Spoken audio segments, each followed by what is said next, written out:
An idea is like a virus, resilient, highly contagious. Constantly growing, an idea can grow to define you or destroy you. I like to think that Mick was in class when he had the idea, utterly disgusted with the world for forcing kids to sit under those stupid tube lights for 12 years. Look, I don't know if these are called tube lights, but I do know they were created by Satan. I would for real rather burn for eternity than spend another day under those stupid ass lights. And look, you might think that's a bit extreme. You might think they're not that bad. You might be a fan of the tube lights, and that's fair enough, man. That's your opinion. You're entitled to it. But I would like to point out to you that they were invented in 1927 Germany, which also happened to line up with... Yeah. Good luck explaining that one, tube light supporter. Dumbass. Alright, let's get back to Mick. So, he's sitting in class, he's super bored, and he gets this idea. Immediately after graduating high school, he'd move to Alaska with nothing. His plan? He'd bet his entire future on a YouTube channel. A broke 18-year-old would build a cabin completely on his own in Alaska, and his only source of income would be through YouTube. Crazy. But I'm not here to throw stones, so I'll let Mick explain for himself why he actually wanted to do this.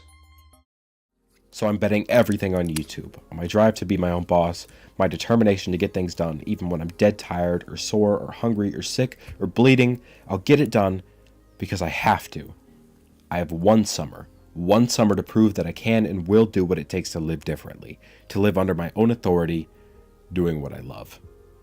And that's what this channel is for. This will be my notebook, the documentation of this path I'm on wherever it ends up.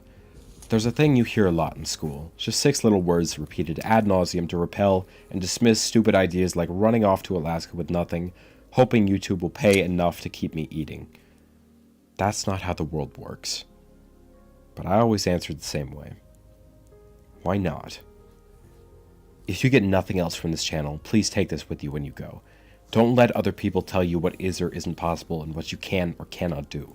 The only limiting factor is how hard you're willing to work for what you want. Just don't stop working. Keep pushing forward. Toil for your food. And if you don't believe in that kind of life, or really think that it's possible for anyone, just watch me.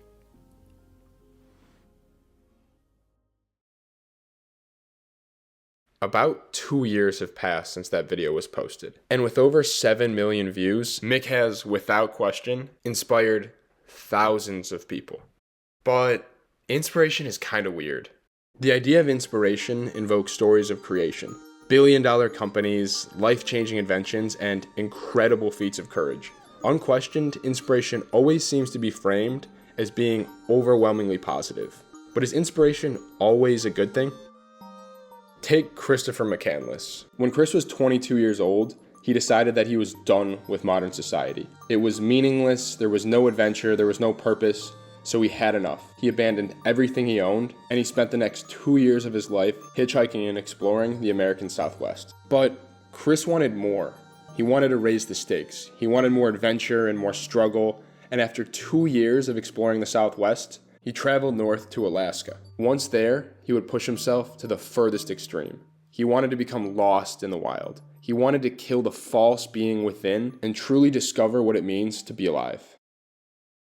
And in doing so, he died, completely alone in the woods at just 24 years old. One of the last things that he journaled was that happiness is only real when it's shared. Chris's story is a perfect example of when inspiration goes wrong. He flew too close to the sun and paid the price. But what if it's not that simple? Let's look at Martin Luther King Jr., a clear example of inspiration gone right. Like McCandless, MLK died young. MLK was also driven by that same overwhelming spirit of freedom that had captured McCandless. He was also obsessed with staying true to his value system, even when it clashed with the dominant narrative and put him in extreme danger. Of course, MLK's influence was undeniably positive and world-changing. Chris's story depends on who you ask. But here's the thing. Regardless of their individual legacies, both men were propelled by the same force.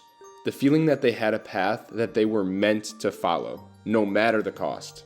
To me, there seems to be a fine line between inspiration and madness. And other than observing the outcome after the fact, I haven't found any way to discern between the two. We all love hearing stories about people who make unbelievably risky decisions where it pays off, but we're also incredibly quick to write off people as unhinged or naive when they take a leap of faith and fail. And that sentiment is pretty understandable at times, but at the same time, that larger than life self-confidence is the same feeling that has led to some of the most monumental accomplishments in our history. People probably thought Mick was batshit crazy when he first showed up in Alaska. And to be fair, he probably was. He seemed to have that same longing for adventure and that burning desire for unconditional freedom that had captured McCandless and led to his early death. But now, over a year has passed. He has 120,000 subscribers, he's making money, he's entirely self-sufficient, and he's alive. Does this alone act as proof that he made the right choice? Is outcome the only way to judge the value of a decision? Or was the fact that he believed in himself and acted on his dream despite the mountains of uncertainty and risk? Is that proof in itself that he made the right decision? We learn from the consequences of our actions. And at 21 years old, life hasn't slapped me hard enough in the face yet to steer me away from the sort of optimism that drives people like Mick. Win or loss, regardless of the outcome, I think the best stories come from people who take risks and bet on themselves. In my eyes, if you have a calling that you feel with all your heart you were meant to follow, to not even make an attempt is the biggest tragedy of them all.